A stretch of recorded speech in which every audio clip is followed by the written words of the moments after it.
I really like this topic. When I was writing things down, usually I have like maybe 5 or 6 bullets to go through for 30 minutes. And this one, I was just kind of writing furiously. I think I found a topic that I'll definitely come back to.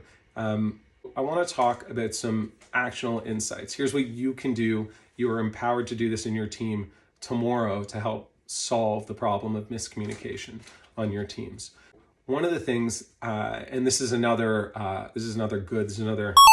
check of something that was done really well at one of the organizations. When I worked at Loblaw and PC Financial, this was 2010. They had a top 10 for 10, which was their top 10 projects, their top 10 highest priorities to deliver. In 2011, they had their top 11. I don't know if they now have their top 22 or whether they shrunk it back down all these years later. But the thing that I loved about that was it put a lens on every conversation that I had, because my program was number 2 on that list. And so when I had a conversation with other people from different departments or even within my team and we're trying to plan, it was, we have been given the guidance on how important and the sequence of what needs to be delivered. I was number 2 on the call sheet. If you're number 5 on the call sheet, then we understand there's not a disagreement. This is the sequence. Number 2 has to go before number 5. And guess what? By 4 or 5 months in, number 2 still didn't take the number 1 spot. And so that was a program, for me, it was a security program that we had broken down into multiple phases. They had been spinning their wheels for 6 months. We had the plan of action. We had the budget to do it. And when it came to resources, guess what? They all moved to priority number 1 on that list, which was the PC Plus app that I'm sure if you're in Canada and you shop at Loblaws, you all probably use. And my project ended up getting shelved. And that was okay because they had communicated to not just me, but to the entire organization. Number 1 was with a bullet was PC Plus. Get that app out. Get that loyalty app out. Number 2 is security. We realized we couldn't take the resources at that moment because we had to move aside. And because of that, we were able to strategically pivot very early on before we had spent too much money going down a direction just to shelve it and redirect our resources into back up into the top priority and into other projects. That's something to think about. As a leader, if you're the CIO, if you're the VP, if you're the head of the PMO for your department, what are your top 5? What are your top 10? And how can just giving those 10 bullets impact your team and empower them to make decisions without you? Because you've already given the guidance.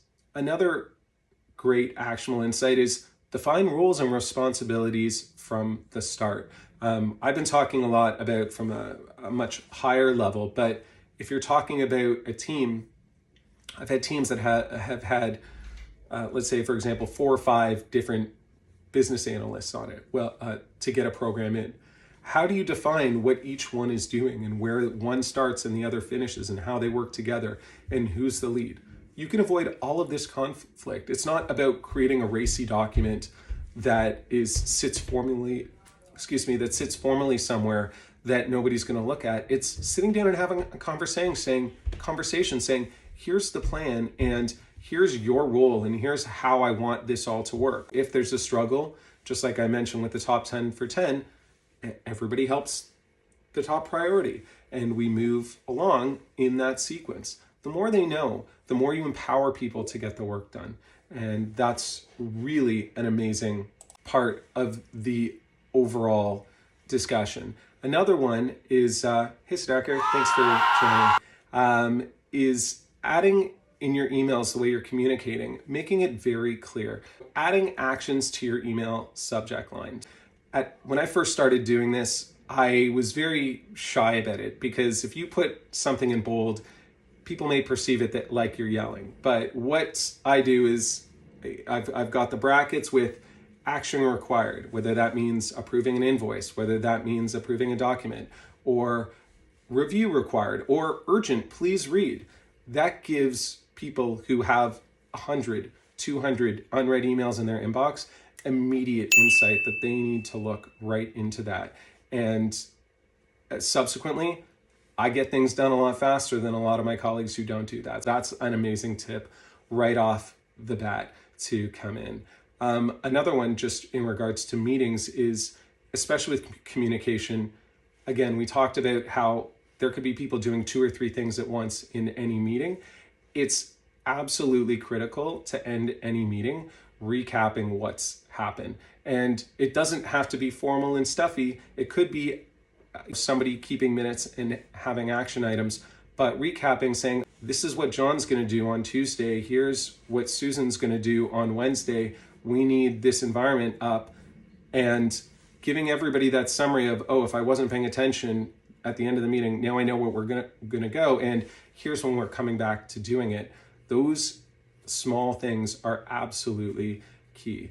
Another actionable insight for that is, if you're a leader of a team, and it doesn't mean top of house leader, it could be, I'm the head of QA for my project and I have 5 or 6 people, or I'm a project manager and I have a bigger group.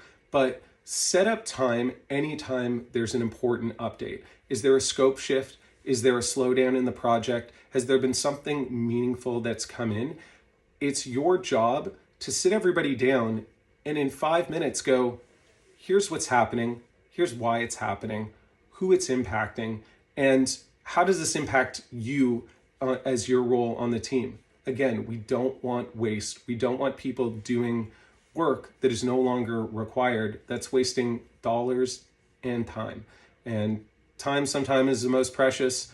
With the recession here and budgets being cut, every meeting, think to yourself, if this is a 1-hour meeting and I have 10 people in that meeting, am I spending $1,000 to get what result? Really, you need to be intentional with what you're doing, and you need to communicate that out as effectively as possible. For people who aren't using the Agile methodology, and there's a hybrid of everything that's out there, this is one of the pieces that is in this methodology that I find absolutely the most helpful, and that's having team retrospectives. Now, what that really means is taking the time to think about what's happened in a period of time. If you're doing Agile, it could be from a sprint, but on release trains or even in waterfall, it's like, what's happened in the past release? What's happened in the last month during requirements if we're about to do a second phase of a project? What did we do right that we can continue? What did we do wrong that won't work again? Those are the kinds of insights that you want to hear from the actual team. I highly recommend retrospectives be done in person if possible, with Timbits or donuts if you're in the States, always with a treat. You got to disarm everybody. You want to take away key learnings. Have you made a giant mistake, or have you overcome a gigantic hurdle? Documenting that. And then probably the most important thing, the thank yous. In every retrospective I run, one of the requirements is giving somebody a thank you for the last period of work that you've done. Has somebody taken time out of their schedule to help you fix a piece of code? Have they spent a few extra hours unblocking an environment with you? Have they worked late to help you with a report or helped you with your financials? Or have they just been a kind human being when you needed it? Putting that out there into the world gets more than it costs to give. And you're building that trust with your team as you're going through these discussions. And over time, it really builds the culture. It builds a team culture that we're all together. And I'm appreciative of the hard work you're doing, and you're appreciative of what I'm doing. And I really find that that thank you part, one, you never know what small thing you're doing is going to help, but two, it really goes miles. The last thing I would say there is investing in training workshops. I mentioned I've been working in IT about 15 years. There has been maybe 1 or 2 trainings on communication and how to do it better. When we look at the numbers that I discussed earlier of $4,000 to $6,000 in miscommunication per employee, well, in an organization where there's, on a project of 100, like I was mentioning earlier, that's going to cost you a couple $100,000. And then in a bigger organization, it's costing you millions of dollars every year because you're not spending the time trying to remove the misunderstanding and trying to remove this misalignment. That's really something to think about as you go. I wanted to hey Sudhakar, I have a question for you since you joined live. What kind of project are you working on today? In general, you're asking, Harris, like the current project? What's your current project? Right now, I'm with the TD insurance project, working, handling the web application for getting the code and making the customer to make bind online. He can purchase the policy online. Oh. So I'm into that domain now. Yeah. That's very cool. I did the onboarding, the online account onboarding for account open for checking and personal lending too, right? Like those ones, if you think about miscommunication, because that's the topic that we're kind of talking about, what's the biggest piece of miscommunication that you found that like the hardest to overcome, or like what's kind of happened in your project recently where you're just, if only they would have told me X, we could have done something. Like what? In different layers though, meaning that sometimes I see that miscommunication in kind of requirements at one level, but that leads to a chain reaction that BA will take it different, and then BSA will interpret different, and then it comes to the dev, it will completely change. That is like a kind of chain reaction where one simple miss maybe in the requirement, it's not exactly a kind of miss, or miscommunication, I would say, not miss, it's a miscommunication. That would lead to huge difference across the lines or layers. Absolutely. So that's a really good one, right? Like it's a really good learning for kind of everybody if you think about that, right? Because so many times, even when we were on the project together, it was, okay, if we want to build X, well, you get how far down the line only to find out that it's really not X, it's X plus these 2-3 things, or they want to completely pivot and pick up something else. And I find a lot of the time the miscommunications start that you're not getting that focused attention from enough of the stakeholders to correctly define the requirement in the first place. And for me, one of the things that I've been doing with my teams is, even before we start the project, I always make sure that I'm talking to the subject matter experts from the groups, going, we're going to need you for X amount of weeks with this many hours, because we want to get this all done in one shot. Can you gather the information ahead of time, and can you dedicate it? And I found that, well, you're never going to get it perfect. I found that it gets a lot cleaner. I think also with the changes, that idea of like being able to fail quickly. So if there is that big change, which will inevitably come, how can you communicate that to the team to effectively pivot everybody so that we're not spinning our wheels, right? I think one of the things that I found worked really well when we were working together was like getting getting everybody on that direction of like, here's the most important thing, and getting it on the board of like, here's the map of what we're going to do. And even if that map changes, that's okay.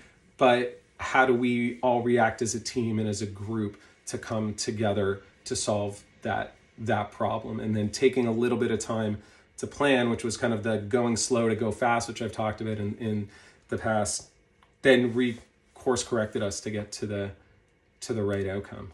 I think I find that useful tip when I've joined. You were mentioning about don't wait for another meeting, right? Mm-hmm. Call the team for the meeting and discuss that. But I think that also helps at some extent, because at some point, if you find that it's X plus Y, then that is the right time to quickly call out to the entire team, right? Instead of waiting for the next refinements or for next scrum calls. I would say that I can take it as a good tip, and then just inform them so that we will give it time to the team. Also, we get an opportunity to listen from the team that what are the next steps or what are the possibilities before we're committing on that X plus Y.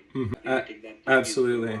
I just had this on my current project where we just had a major pivot in the approach of what we were doing. We went to go and build X, and we decided, well, you know what, we want to de-risk it, so we're going to build Y. And instead of having panic, I built a deck that had a simple few slides being like, here's the new roadmap, here's what we're going to do, here's everybody's role, and here's what we can still salvage.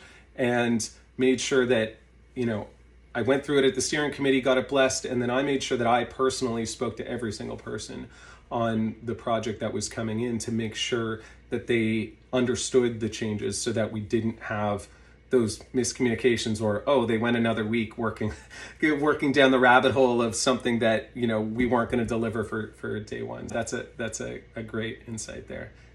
Thanks for sharing. As we're gonna wrap up, I just wanted to recap what's a management defect. And as we've been talking, it's a preventable flaw in the oversight of project and teams.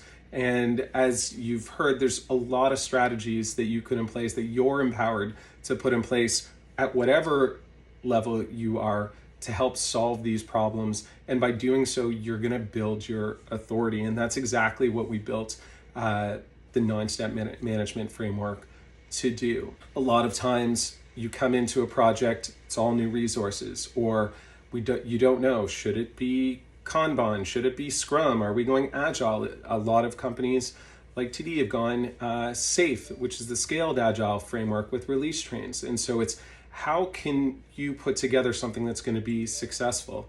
I know I actually had a question on how can you make those releases more successful?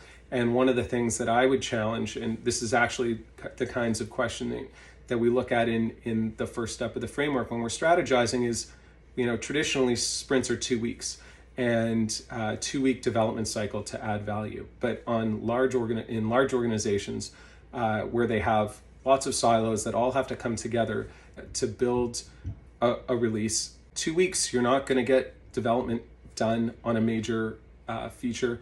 You're certainly not going to be able to test it thoroughly. Why are we going at 2 weeks? And that's kind of a gut check and something to really think about, is that just because there's a methodology that says you should do X doesn't mean that it's right for your organization or right for your project. And actually, when I look back at what Sudhakar and I did a few years back, I would have challenged that instead of a 2-week sprint, we should have been doing 4-week sprints, because that would have at least allowed us enough time to build these features and test them and get them into the release train without days of additional planning, days of rework, and discussions on did we do it right or not, when we were trying to pack too much into a feature because we were reliant on other teams in their environments to get them in. Strategizing how you're doing it and collecting data and reporting metrics on any of these areas that you're struggling with. Interdependencies between teams, especially with environments. That's something that one of the success stories that I had with applying these metrics was we had a month of environment outages on one of my programs. And so the very first thing I did was have them start recording, logging every time there was an outage, what team was responsible, what happened, right? And it wasn't about just pointing the finger on somebody, but every time we would fix it, we would run into more issues. And after collecting a month worth of data, we realized, oh, there's 100 hours of downtime related to system X. And so that really means that you've cost our project $500,000 in delays. Well, the VP as soon as I sent that email, got on the phone and we got immediate action, because I built my own authority. It didn't come from anybody else in the group. It was me empowering myself to help my team to unblock this, and that is always respecting the data, collecting the data. And subsequently, you move into optimization, where you can streamline how you work and how you talk, how you collect the data and how you visualize it and report it so that you can solve those problems. and seeing where you can digitize processes as you're moving along. And that's something that a lot of us take for granted, right? Like, there's all of these amazing tools that are so inexpensive right now that companies are begging you to try, and you can automate your work. You can automate reminders. You can create workflows where you can visualize every step and understand where the issues are so you can adapt. And all of that effort puts you in a position of authority so that you can report on the problems. You can get the authority to streamline the processes so that you can then work on autopilot. As we wrap up, just want to thank everybody for joining. And again, huge thanks. Last week I had made it, let's call it LinkedIn official, that I was working on the management defect framework, and I've received such an outpouring from people reaching out, and thank you. I'm humbled, and this has been a lot of hard work, but it's been a lot of fun work, because I truly believe that there's a way to help do work a lot easier, put it on autopilot, and get more from the team you have, and get more from the team you have and spend less time doing it. Thanks everybody for joining, and we'll see you again next week.